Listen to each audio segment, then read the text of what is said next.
Hi. Well, hopefully our last panelist will come in, but when he comes in, I'll introduce you. So for those of you who don't know me, my name is Susan Ryan. I am the co-author of the Beatles' Fab Four Cities, which is about Liverpool, Hamburg, London, and New York. I co-wrote the book with David Bedford from Liverpool, Richard Porter from London, who are also tour guides. I'm a tour guide here in New York. If you want information about my tours, I can give you a card after the show, after the panel is over. I also have some books for sale. And I have some awesome historians up here, and we're going to go all the way from there. And we have Jim Ryan, who is, I will have to confess, because I have to say he's my husband, but he's also a historian, and the author of the book All Together Now, which is a compilation of alternate history stories featuring the Beatles. He's got copies for sale too. Next to him we have Janet Davis, who is an editor, and she's edited many books on the Beatles, and she's a researcher and Beatles historian. Next to me immediately we have Andy Nicholes, who is the host of Two Legs Podcast. Got a lot of fans, excellent. And Andy is also a historian. Andy actually has the master's degree from Liverpool Hope University, the master's program that was previous to the one that's currently going on at the University of Liverpool. He was among some of the first people to get that degree. And to my right, I have Kid O'Toole, who is on many podcasts, has written many books, is Beatles expert extraordinaire. And when he shows up, if he shows up, we will have Scott Erickson, who will give us the musician's point of view. He may be actually playing somewhere, so that may be why he's not here. So we are talking today a little bit about the supposition and postulation that Revolver is the Beatles' best album. It has been said that it is. When you ask people, most of the time though, they'll say Sgt. Pepper. But in recent years, especially with the release of the box in the last few months, there has been some reevaluation of what the Beatles' best album is. And a lot of people have come to think that it is Revolver. Now, we would say certainly that Sgt. Pepper is maybe possibly the most influential Beatles album because of the musical styles that it changed and the way that it changed music generally.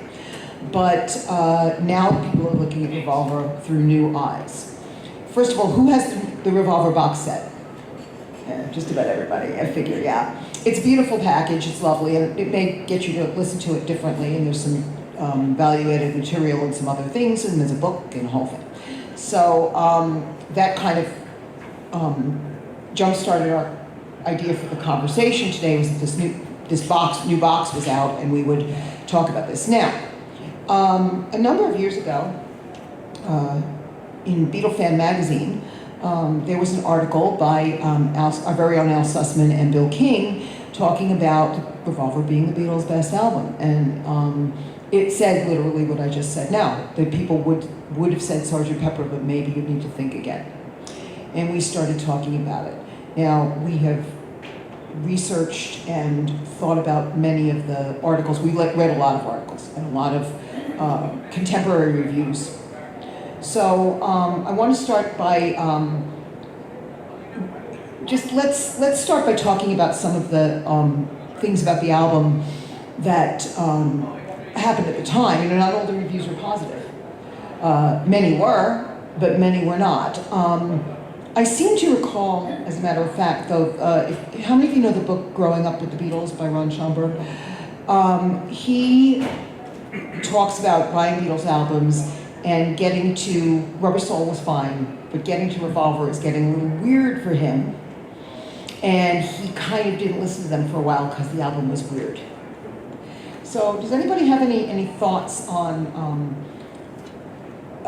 contemporary reviews or contemporary opinions about Revolver, and whether you disagree or whether you agree with them? Anybody? I think it was hard for Americans to appreciate initially, because if you notice some of those initial reviews from Paul Williams, was it Crawdaddy Kid? I think so, yeah. Really lukewarm reception to that album, and I think Britain was more understanding of where the Beatles were going with that music. It took a while for people to appreciate it, although Leonard Bernstein knew how good it was because he featured a lot of the tracks on his specials. So it definitely, I think it was received a little easier by British audiences than American ones initially. Possible. Did you want to add to that? Yeah, it was interesting how, some reviewers some got it, some didn't. Let's put it that way. You know, some said, yeah, Rubber Soul was better.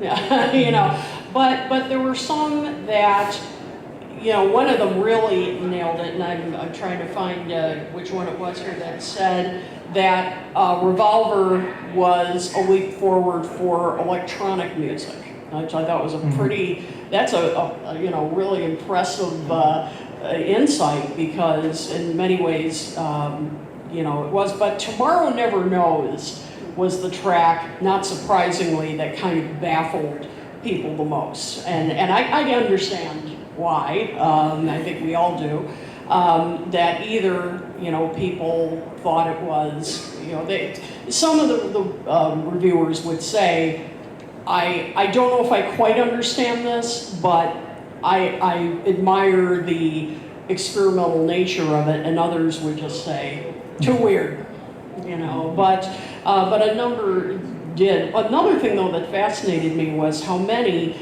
identified Got to Get You Into My Life as jazz. And I was like, that's not jazz. I mean, why would they call it that? There were a couple that correctly said R&B, because it was, we all know, it's an ode to Motown. So it was interesting how the album did seem to, at the time, you know, divide people, but a lot of critics did seem to understand, you know, this is something different, and it's elevating pop to another level.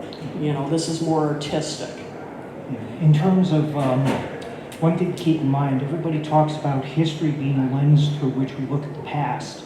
Not everybody keeps in mind, though, that lenses can be ground and manipulated in such ways that the perspective of the album at the time, how everybody's reaction, it's only now, about 50 or so years later, with a lot else that has happened, that we gain a different appreciation. And I think to some extent, it's not so much that the album is necessarily better, but we are in a better position in order to be able to relate to it.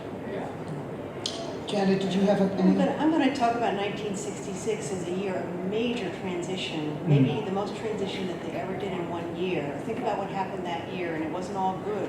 There was no film for the first time, right? 3 of the 4 Beatles were now married, and that kind of, you know, hit their appeal a little bit, especially with the girls. We went through the Yesterday and Today Butcher cover controversy in that year. We had the negative tour experiences, like what happened in the Philippines, and the fact that there were empty seats in places like Shea Stadium in 1966. And then, of course, we had in the September issue of Date Book, which was actually released in late July, John Lennon's Bigger Than Jesus, More Popular Than Jesus quote. So this was a band that had to either make it or break it at this point. And this was also the last album with any differences between the UK and US versions, as we know. And the reviews, as Susan was saying, were either interested and kind of intrigued by the new direction, or they couldn't handle it. My favorite was Jonathan King, who called it pseudo-intellectual rubbish. But many of them were positive. Kit dug up some great, my favorite was from the Melody Maker, where it says, the Beatles' individual personalities are now showing through loud and clear. You can definitely tell this is a George song, this is a John song, for the first time. Do you think, though, I mean, now I'm thinking about this just now, actually, because we had a different album in America than they had in the UK, do you think that had anything to do with the reception? Because it is a different album, you know, not drastically different, but it is definitely a different album, and we never got quite what they got over in the UK. And of course, people say over the years, they've said, oh, well, the Beatles didn't intend it that way. You know, and there's the universal argument about whether the American Rubber Soul is better than the British Rubber Soul. I like the American version camp, but I'm not going to lie about that. But with Revolver, I don't think the differences were as stark. Do you think that may have had something to do with the American reception? Maybe because there was 3 less Lennon songs that were taken off of it. Yeah. So there was. The thing about Revolver, though, is because it went in this new direction, it sort of planted seeds for things that were to come. So what would you say, were the things that it influenced? Not only, I mean, influenced other people besides the Beatles too, but what do you think it sort of presaged? Because we know the albums by the Beatles changed drastically. The next album was Sgt. Pepper. I mean, come on. So what do you think it sort of was a precursor to? What do you think it told us was coming? I think it was a good precursor to some of the music that changed in the early 70s, the progressive rock era. Floyd, yes, Genesis, where that was going. It was opened the door for a lot of that genre of music to go that way. I've actually heard, I saw a presentation, this is totally tangential, but I saw a presentation online during COVID where there was a professor from CUNY talking about Abbey Road being a prog rock album. It was kind of, and it was really interesting to me because, you know, but so I can see what you're saying, that it kind of presaged all of that stuff. Also using the studio as an instrument for the first time, experimenting a lot more than they had previously. Yeah. Yeah, definitely. Also, certainly bringing the avant-garde into mainstream. I mean, certainly Revolver started that with, as I said, Tomorrow Never Knows, and bringing in, you know, the ideas of Stockhausen and others, you know, using, you know, loops. I mean, of course, looping is still used now, maybe, you know, maybe on computers, but I mean, it's the ideas started on Revolver, and so that definitely, the seeds of that started on Revolver. I think most people don't like change, right? We like the Beatles, they're in a box, and this is what we think they are. And then it changes, and it's like, what the hell are you doing? This is not, I want to hold your hand. I don't like this. And I think a lot of Americans felt that way. It's very interesting because in the Schomburg book he talks about that, and he says he just thought it was too out there, too weird, and he couldn't handle it. And they also, it's been said, and Scott kind of, you can correct me if I'm wrong on this, because Scott is a Monkees guy too, but a lot of the fans, especially younger fans, not the people who were like, people who were younger in 1966, they couldn't handle the weirdness, and they became fans of the Monkees because the Monkees were safe and the Beatles were strange. You know, and it wasn't that they didn't like the Beatles, but they didn't like it as much as they liked the pop that the Monkees were creating. I mean, I'm not off on that. No, you're not. It was. But Talking it was to the mic, darling. Yeah, you're absolutely right on that. But it was more so. It was more so with Pepper that the younger fans were kind of feeling alienated, and that's where the Monkees filled that gap. Yeah, but it started But with yes, the absolutely. Yeah. It's funny, Again, my apologies for being late. Oh no, this is Scott Erickson, by the way. You guys may have seen him on the Apple Jam stage. He's a fest regular. He performs regularly here, and he's a very knowledgeable musician, and that is why he's on our panel. He can tell us about music history. Jim, you were going to say something? yes, the whole concept of change, because in addition to that, there was a lot else that was going on at that time. American involvement had actually doubled in Vietnam from 184,000 to 380,000 by year's end.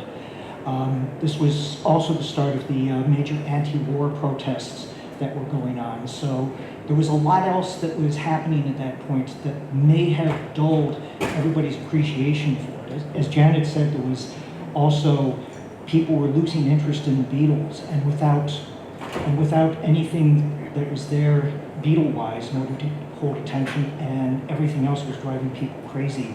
It's easy to imagine how the album could have gotten lost in all of that. You know, that's a good point, Jim, and something, Janet, you were saying a minute ago about the whole bigger than Jesus controversy. I was really amazed reading a lot of these reviews, how much that came up in the reviews, you know, because I mean, it was so long ago, I was not born when that happened. You know, you tend to think, after all these years, you know, really? That was really that big of a deal. But when, you know, you read these original reviews, that came up a number of times, and there were these questions, you know, are the Beatles really still relevant? You know, how is this going to impact sales, and is Beatlemania over? And I mean, these questions came up again and again. And, you know, you just kept thinking, what does this have to do with the album? Give me a break. But it did. But it did. It did. I mean, it's funny, when I was talking to Pierce Hemmingson last night, he did a presentation about his Beatles in Canada book, and if you have not seen Pierce's books, you should check them out. His blue one is coming out soon, but the first volume, Beatles in Canada, if you think you know North American Beatles history, you don't. So his books have told us things we didn't know before. But he talked about that comment. He talked about the More Popular Than Jesus, that's going to be covered in the second book. And he said, even though he was not a religious person, you know, his parents had to force him to go to church, when his friend told him what had been said, he was utterly shocked. And he thought, this is going to kill him, you know? And the fact is, they were burning Beatles records. They didn't burn Beatles records in Canada. He said they just wouldn't play them. They didn't burn them. Canadians are so polite. You know, and they were probably saying, I'm sorry, when they weren't playing them. And anybody who's Canadian, I apologize, but I have many, many lovely Canadian friends, but they say I'm sorry a lot. But anyway, No hard feelings, eh? yeah. But the fact is, it had an impact in both places, but it had a really huge impact on sales of Beatles records and impressions of Beatles records and burning of Beatles records down south, which probably impacted the reception of Revolver very drastically. But you know. as George said, he didn't really care because they bought the records already, so who cares if they burned them? Yeah, but they didn't buy Revolver, you They were know. buying them just to burn.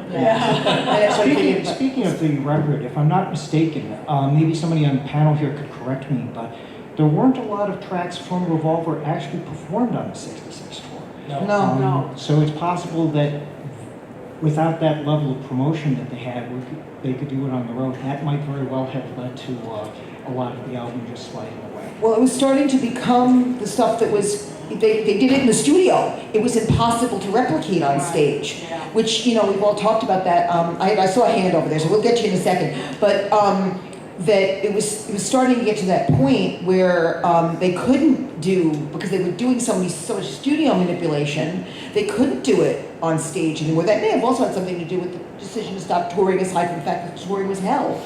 Because they couldn't promote their new album because they couldn't play the music on stage because it was too technically complex. So they couldn't, you know, unless they brought, and in 1966 the technology wasn't what it is now, where you can bring your tape recorders and your players and your, nowadays it would be all electronic on a computer. You can't do that. Could you imagine tomorrow night nose through a baseball stadium PA? Yeah, it would kind of sound, it would sound like worse than the planes flying over Shea Stadium. I saw a hand over there, you wanted to make a comment. I just wanted to ask you a question, because you guys are worn-out experts. I always thought that, my take, Paul McCartney looked at the Sgt. Pepper album as an artistic piece. I think he wanted the Beatles to become artists. They were art students. I think he fancied them to be artists because he thought the music had gone to a point where now, what now? And I always thought that Revolver was really the first 60s album that was meant to be played as a long-playing album. They were always greatest hits, all those other albums, for every artist. But do you believe that Paul McCartney really, when they say he changed, he took over after Epstein died, do you think if he doesn't live in London proper, where the other guys were married, and they're not in the city, but he's going to the art gallery, he's there every night in different spots. Do you think he really changed the course of the Beatles because of the artistic vision? Because he lived in the city, he saw everything while they were in the suburbs? Yes. Yes. Yes, short answer. Yeah. We like, by the way, we don't have like specific Q&A, so please, if you have comments, raise your hand. We'll start over here, Yeah, I said to you this before, that when I first heard Revolver, it was in the summer of 1966. Somebody at camp got a copy of the British album, and I heard this, and it was kind of fairly balanced between Paul and John, and then George had 3 songs. But then I got home and I went, because first generation Beatles, right? So I go to the store and I buy this thing, and it has 6 songs, I think, by Paul, and 3 each by John and George. And I'm thinking, like, well, this is really weird. All of a sudden it's a Paul album, and George gets what? It's Love You Too, and Taxman, which leads the thing off, and then the third. I want to tell you. And it's like, wow, okay, so it's now Paul's band, and George and John have been relegated to. But that's a fiction, because that's Capitol Records, which has already released John's stuff on the Yesterday and Today. So I'm like, that kind of sucks because I'm a John guy. You know, as a kid, you know, I'm relating to John because that's kind of like, you know, that's how I feel about myself. Sure. Thank you, Capitals. So it's like, you know, so there's this. But it wasn't the same album. We talked about that right when you first started. It wasn't the same album. It wasn't the same album I heard a couple weeks before. Because when we were at camp, and it was kind of a radical camp, you know, it was like, you know, this thing, and we were like falling out of the bunks, and we were like, oh, this is so cool, and we just kept turning Revolver over and over and over again. And I go home and it's like, what is this?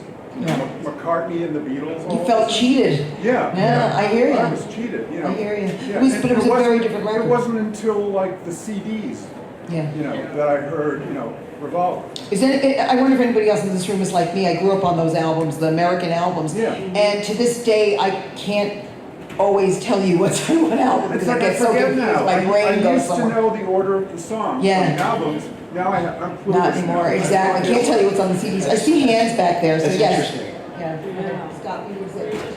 Yeah, yes, it's interesting. Yesterday, Bruce Spicer and Al Sussman and I were sitting at a table discussing the albums, and we were talking about what's our favorite album versus what's the best album. And I often say it's what we consider the best album. Like Bruce said, he thinks that Revolver is their best album, but it's not his favorite.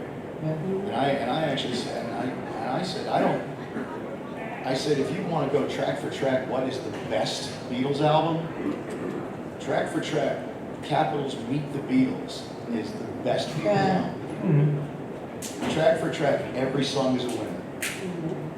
It's a fantastic album. But I think that this gentleman over here was right when he said that Revolver was kind of meant to be played in order as it was, and it was not just an album full of individual songs. It was not quite as cohesive as Pepper would be, but it is. I agree with that, and also everybody talks about what the Beatles intended. You know, the Beatles were mad the Capitol was slicing and dicing the albums. The Beatles didn't intend anything as a whole listening experience until Revolver. Yeah. You know, everybody thinks the Beatles cared about mono, they didn't, the stereo was an afterthought. They didn't care about any of that until Revolver and Pepper. And even after Pepper, it was like, all right, whatever. So there's a couple of hands in the back. The gentleman in the hat. Right. I think this is also another amazing fact about the difference between the two albums is that they were released 10 months apart, which is unheard of, maybe since for two groundbreaking albums. So it's amazing what they did for those two albums. I think the whole Beatles career and catalog is amazing because they were literally churning this stuff out, hit after hit after hit. And nowadays people can't do it the same way. Nobody had, even if people have equaled the sales, quote unquote, they can't do what the Beatles did. They can't replicate the churning out of the music. I'll come back around this side, but I got a gentleman in the back and then we'll get to the gentleman in the red hat. Go ahead.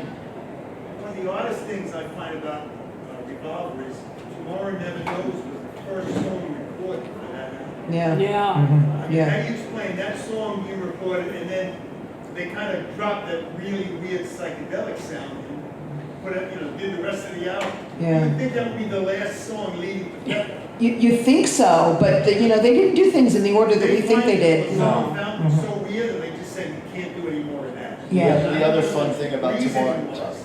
Oh, yeah. the other fun thing about Tomorrow Never Knows that most people didn't realize is that those tape loops were created by Paul. Yeah. Yeah. Oh, yeah. Yeah. That was Which goes back to what that gentleman was saying, Yeah. about Yeah. Paul being in London and having access to, doing all those avant-garde stuff. Well, we've heard that before. We've heard that Paul was kind of into that stuff before John was, and it's true.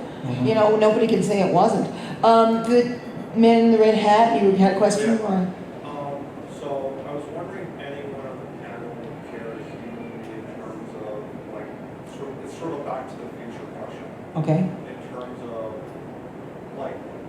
currently the canonical awesomeness of Revolver is quite established, right? But apparently not when it first came out. That's what I'm getting. But I was wondering if any of you had reflected or considered how would an album like Revolver do today? Would it charge? Would it just be irrelevant given sort of what we know about sort of just overall climate and things about the music industry right now, how Are you referring to something that was similar in terms of the approach of Revolver, in terms of setting up for an artist, or just the actual album itself? Yeah.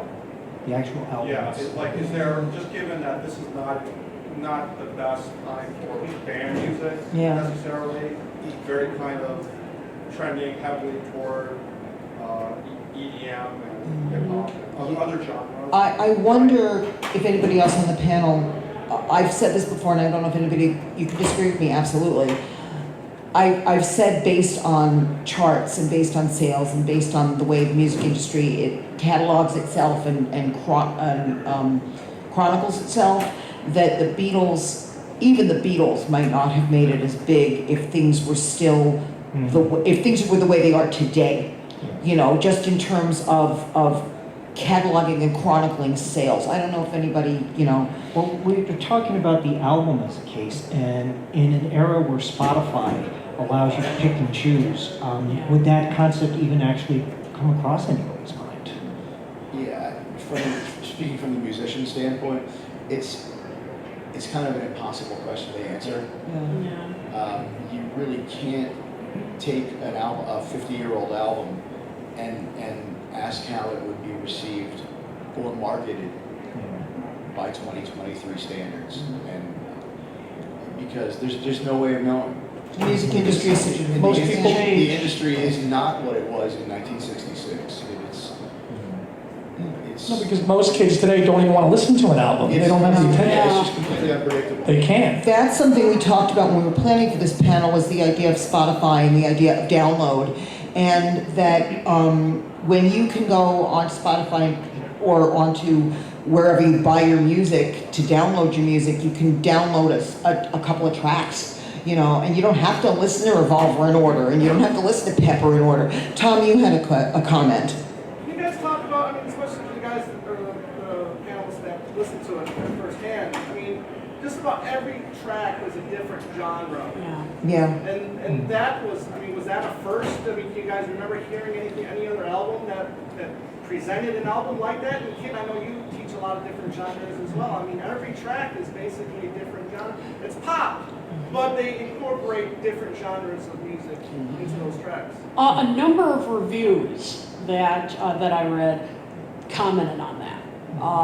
You know, that was particularly remarkable about this album, that it covered so many genres.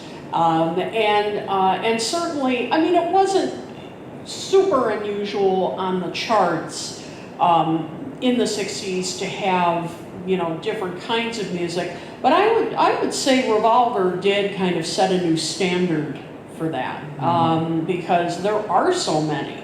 I mean, you know, what have you got? You've got Indian, you've got R&B, you know, you've got psychedelic, you've got, I mean, you've got a And bit you of have pure everything. pop, and you have all kinds of other things. Exactly. I mean, that's pretty remarkable for one album. I wish I could remember. I don't know when they started dividing up the charts into the different, very specific categories, because for a while there was just a chart. And so if you were playing, you know, Motown would be on the same chart as rock and roll would be on the same chart as psychedelic would be on the same chart as something else. So I don't know when they started dividing that up. Do you know when they started doing that? I think they divided it up fairly early on, but they kept an overall general chart. Yeah. And it's not so much that they divided it up, but they stopped putting everything into one pile. Because I don't know, there are times when I would definitely call Motown still, especially earlier Motown, I'd call it rock and roll too, because it is. You know, it's R&B, but it's rock and roll. But here's an 68, when Billboard opened, when Billboard started in 68, they started the charts. That helps. Alternative and rhythm and blues, Motown, and country, Yeah. 68. I couldn't remember the year. Thank you for that. Thank you.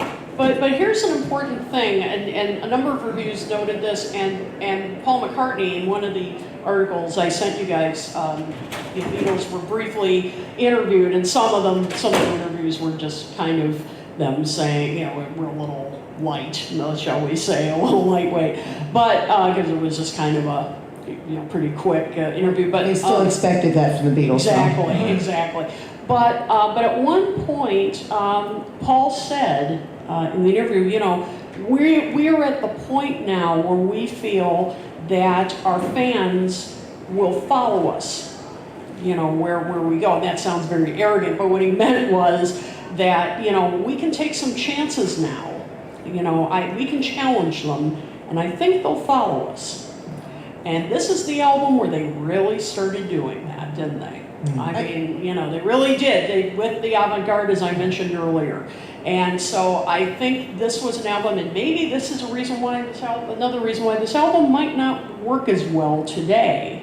So, because I think, artists might be a little more hesitant today to take some chances.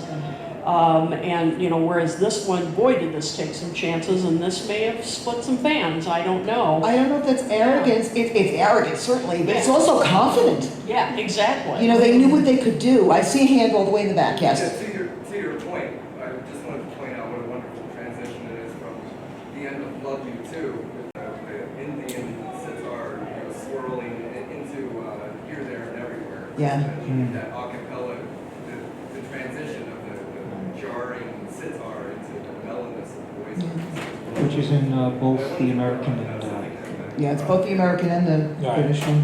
Stockhausen was the That's- inspiration, Paul's inspiration apparently for those backward tape loops on Tomorrow Never Knows, as well as that I think- crescendo and A Day in the Life.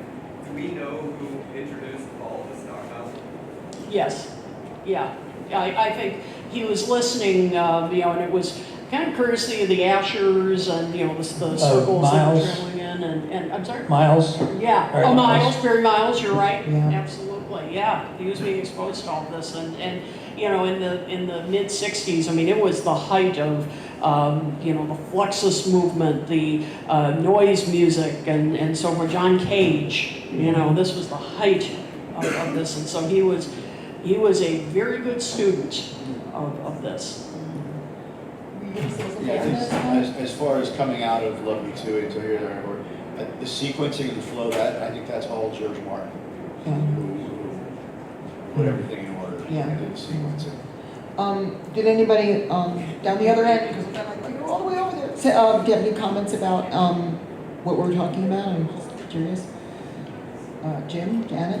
Actually, we were talking a little bit about this, and I had one for the crowd, especially the ones from the first generations.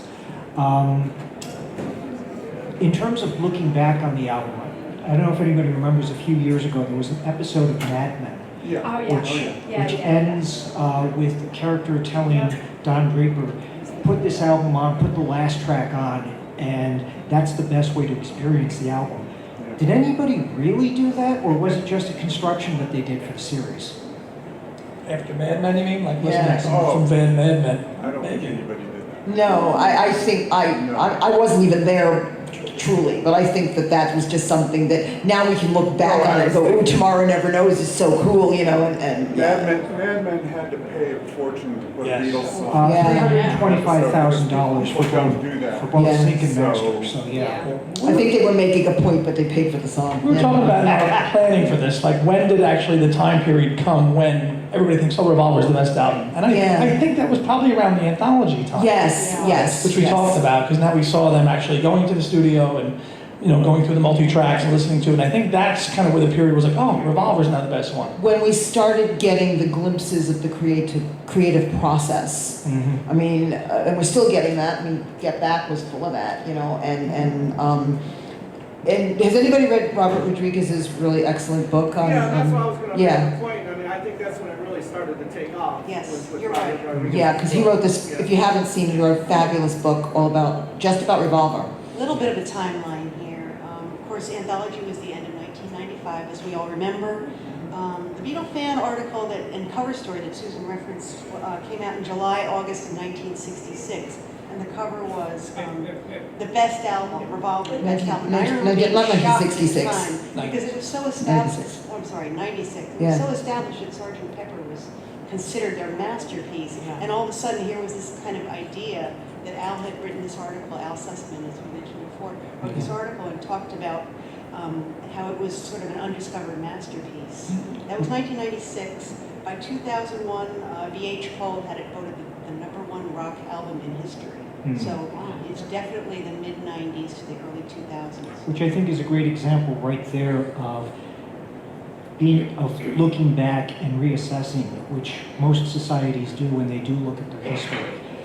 They will oftentimes, the group as a whole will decide, our parents thought this was important, but we'd rather this one. And that's a fairly common thing that goes back since Herodotus, actually.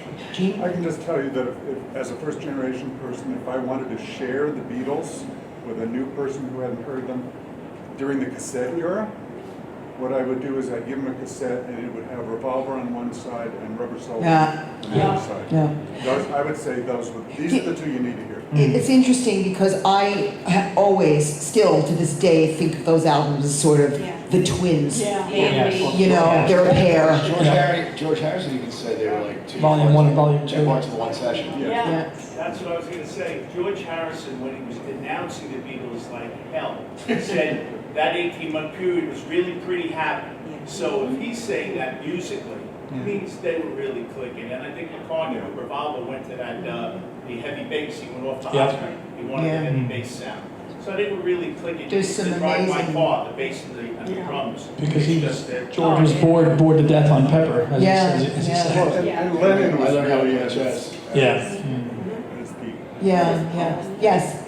Kind of talking about the Rubber Soul, Revolver period, like how much do you think, I've heard, it's like, of course, everything anecdotal, right? About Brian Wilson's influence, and like Brian Wilson listening to Rubber Soul, and then Paul McCartney, and then, you know, the group thinking, oh wow, we can't get left behind, you know, in terms of innovation. And so, you know, being influential on the wall, and then Sgt. Pepper's, you know, like, is that overblown in terms of the mythology, or is I think it's pretty accurate because it was such a healthy competition there for a while. You know, Pet Sounds, Rubber Soul, Revolver, and then the aborted Smile, which And these are didn't come out. masterpieces too. I mean, Brian Wilson's masterpieces, you know, Pet Sounds and Smile, which didn't happen too much, but they're certainly Brian Wilson's, you know, major opus, you know, so there was definitely, I don't know, competition, but definitely healthy influence going on. You know? Cross-colonization might be the term that might better describe this. Yeah, definitely. He was more influenced by the U.S. version. Of Rubber Soul, yes, he was. Absolutely, because that's what he had. There's a great moment in the documentary on Smile where Brian Wilson says he was driving and all of a sudden he heard Strawberry Fields and he had to pull over and said, they beat me to it already. Yeah. And That's why Smile kind of went away. But I think there was definitely healthy, as Jim said, cross-pollinization for sure. Yes? Paul McCartney had said in an interview, that small interview, that the only person he really kept track of was Brian Wilson. Yeah. He said he used to go to all the Capitol meetings. Lennon never wanted to go, so McCartney, when he met Lyndon in '67, went to Capitol, and he met Brian Wilson. He said, we were never friends, but we respected each other so much, it was like more than a friendship, but he was the only one, no disrespect to anyone else, John loved Nilsson. He said, but Everybody loved Nilsson. keep an eye on what Brian was doing. I see another hand back there. Yes. I love the story of Bruce Johnson. I think it was Bruce Johnson taking Pet Sounds over to London and playing it for John and Paul, apparently in somebody's bedroom or hotel room, and they sat and listened through the whole thing, and they were absolutely quiet. And Bruce is thinking, oh, I hate it.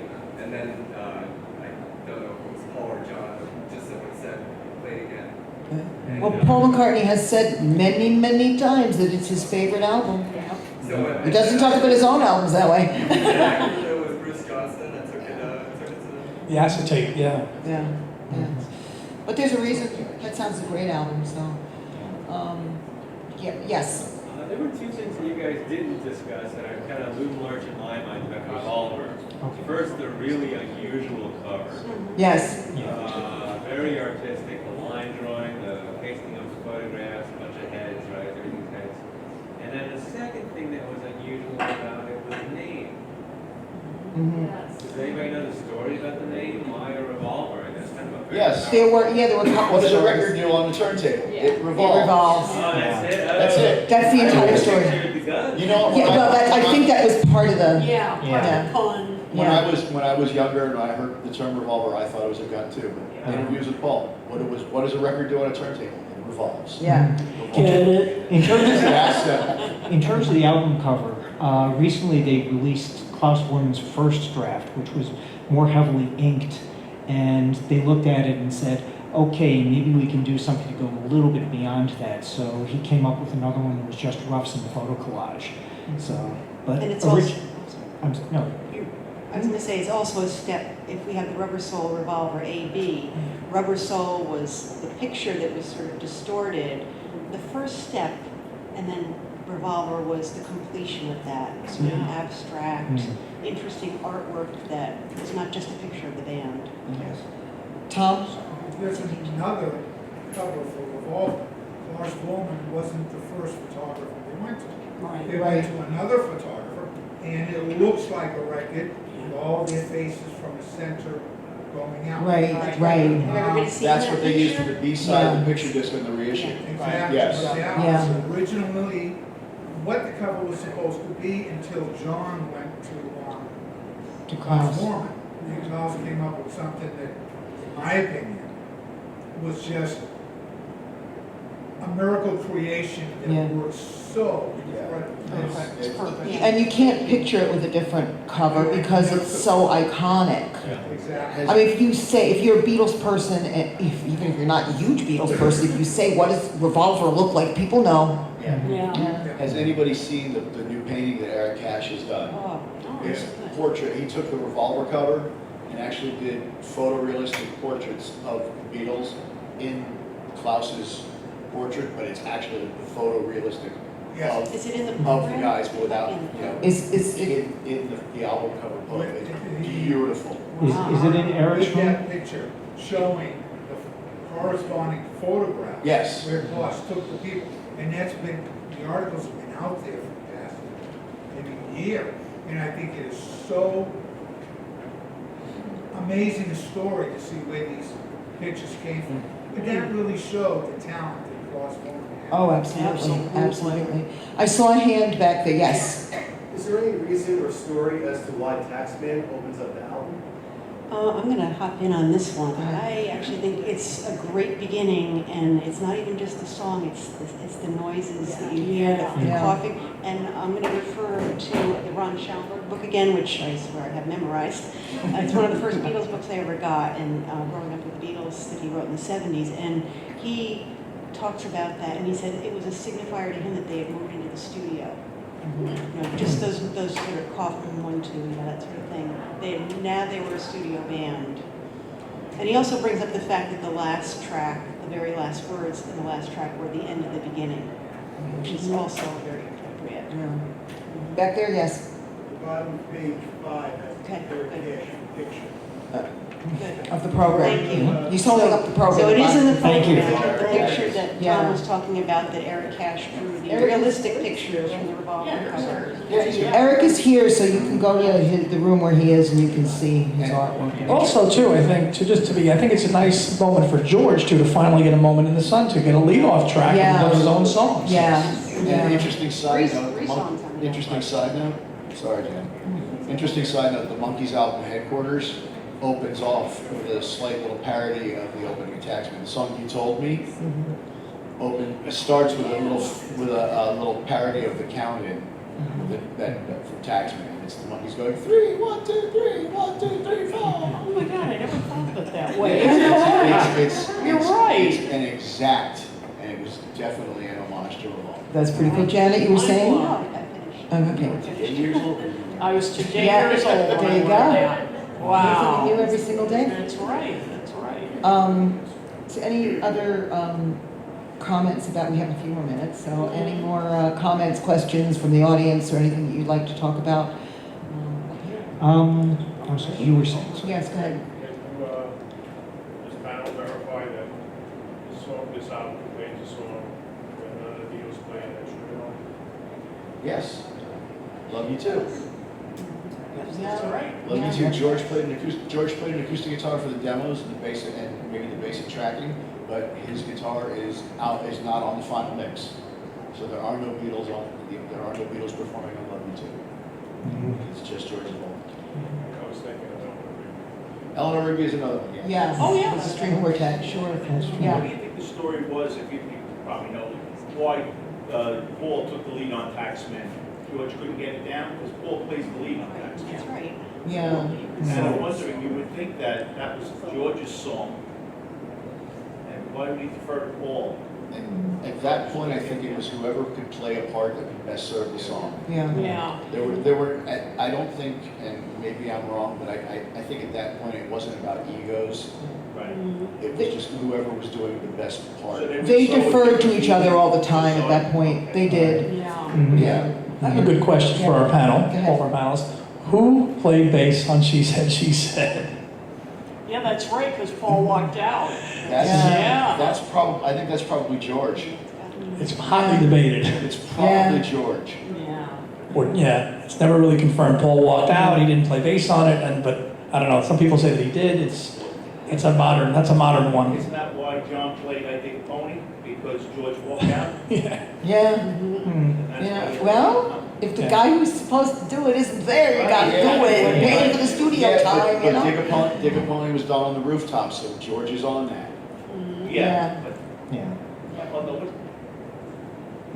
The version of actually the lead rhythm that John's playing. The version of Dig a Pony that was released is from the rooftop. Oh, okay. So George is definitely there. Oh, okay. Yeah, speaking of It's John playing the lead solo on Get Back. Right. Oh, right. I'm sorry. That's what I meant. Get back. Yeah. But George was also on rhythm for that too. So Yeah. Jim, you were going to say something? Right, we're talking about discovering things.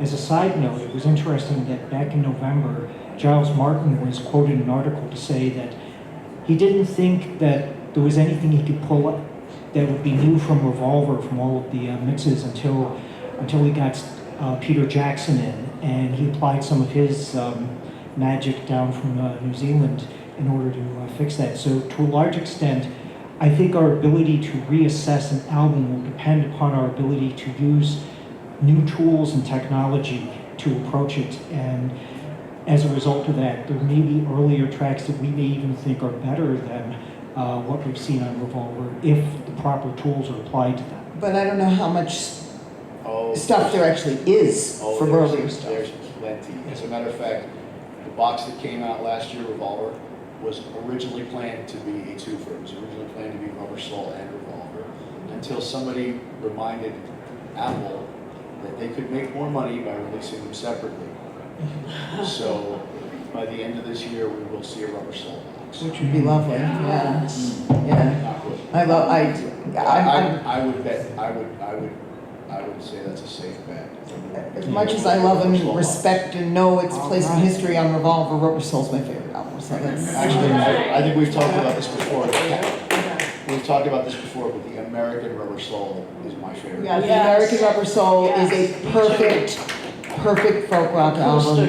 And Bruce Spicer will tell you that, and it's love it. It's the one time Capitol actually did an album good. Yeah, Is that right, Tom? As opposed to doing some. Tom is horrible making things like- faces over there. Dave Dexter might have been a jerk, but honestly, he knew what he was doing. He got it right on that one. You got it right on that. Well, even a stopped clock is right twice a day, you know? Everybody talks about Capital, the American releases, if they went 14 songs, they had to pay a lot more in publishing. Right. That's why 14. But they would also put the singles on the albums. That was a year late, yeah. Yeah, which the singles were not on the British albums Because there were generally. 13 albums, right? The proper 13 Right. releases. Yeah, but the other thing was, it was a no-brainer. But RCA and other labels were putting singles on albums. You look at let's go back to 1956. You look at Elvis Presley's first release on RCA. His first album was released in multiple configurations. It was released as a 12-inch LP. It was released as a 2-record EP set. It was also released as a 3-record EP set. And then most of that album was released on 7-inch singles. So the same songs in multiple configurations. It was like what McCartney was doing with multiple color vinyl. Yeah. But this was 1956, so they were trying to, you know, make as much money as they can. And you know, everybody talks about, oh, the music business is crazy. Well, look at it, it's music business for a reason. Yeah. And he probably looked at the release catalog and went, thank you very much. All right, over here and then there, go ahead. So, back just like 30 minutes ago, but one of the panelists made a comment about Revolver kind of marks the Beatles transition into more of a studio band. Do any of you have insights into like individual Beatles, kind of as that's happening, behind the floor? Well, man, I wish we were like touring and like doing more of the live show kind of thing. It's like, do any of you have insights into as they're making that transition that, you know, I mean, comparison is like, oh, well, I mean, musically of course, but also like compare Stones to Beatles. Stones, right? They're out and about, touring, playing, yada yada. And then, like, The only one who really missed touring was Paul, and I don't think he started missing it until the White Album, until just after the White Album. Yeah, I mean, by August of '66, all four of them were saying, that's it, no more. Yeah, they were fried. Yeah. So, in the back. They were leaving their singles off the British albums, but they included Eleanor Rigby and Yellow Submarine on it. Yes. Yeah. Yes. That would. They just couldn't leave those songs off, I guess, or like. I guess, I don't know. Was the album first? Was it? Singles. Yeah, the singles usually came out first, so I don't know. In this case, I think the album was first, and then Yellow Submarine was pulled after. Because it was Day Tripper, Paperback Writer Rain was the single preceding the album. Yeah. In the back. I think Eleanor Rigby and Yellow Submarine were released on the same day as the album, because they were doing that in later time. Releasing the single coincidentally with the LP. Yeah. So that's the way they kind of technically got around it was a single that was put on the LP. Right. Any other questions, comments, panelists too? Feel free to, make a. I think it just shows you, Hey Bulldog suffers because the Yellow Submarine album doesn't get any play. Because that's probably one of their most underrated songs. If that was on Axeman or on that album, the Revolver album, people would be talking more about Hey Bulldog. It also wasn't in the film, so. Not initially, no. Was it on the It wasn't EP? I don't know. wasn't recorded for. No. It was recorded for the film, and it shows up on the soundtrack album. Yes. But We cut it in a new version of it. right, I think in England the Yeah. right. I mean, in England that scene's there, but in America we didn't get it until the DVD release. Yeah, the 1999 Right. release. Right. First DVD I ever bought, by the way. When I got a DVD player. Yeah, there you go. Yellow Submarine was the first DVD. I think one of the first ones we bought too, I think, yeah. So, and we have about 7 more minutes, so feel free to, or panelists, feel free to add as you will. Well, I just find it interesting, the changeover in, the respect for Revolver, because I remember when I was really, first getting into the Beatles in the 80s. I mean, I remember that the general wisdom, I remember in Rolling Stone when, then of course they still do their list, but in the 80s it was Sgt. Pepper. That was it. No argument. Sgt. Pepper was not only, the best rock album of all time, but it was the Beatles, pinnacle. That was it. And it's really, been interesting to see, and Janet, I think that's interesting, how you pinpointed, about when this started changing, in the mid-90s. Because I was wondering, I hadn't really thought about when precisely this change started. But, I mean, it almost seemed like in the 80s, if you suggested that anything other than Sgt. Pepper, I mean, you practically have, rocks thrown at you. I mean, it was like that, that was the received wisdom. But I think you made an important distinction, Susan, at the beginning when you said it's the most influential. Yes. But, is it the best? I don't know. Yeah. Those are two different things. In the advent of the CD era and their albums being universally issued across all 14 tracks, that's probably when it started to change too. Yes. Now the rest of the world is hearing it the way that they intended. Yeah, Yeah. But, nobody will ever deny the influence of Pepper, ever. But Revolver, as we've been saying through this whole panel, marked the beginning of the transition and planted the seeds for things that came later, especially since they had more time to devote to doing things in the studio and innovating in the studio and wanting things to be different in the studio because they weren't touring. So they had the time to say, let's try this and let's do that. But the other thing they had was they had George Martin, who was willing to do that. Not every record producer would have been willing to say, okay, let's try that backwards tape, or let's try that distorted sound, or let's try that feedback.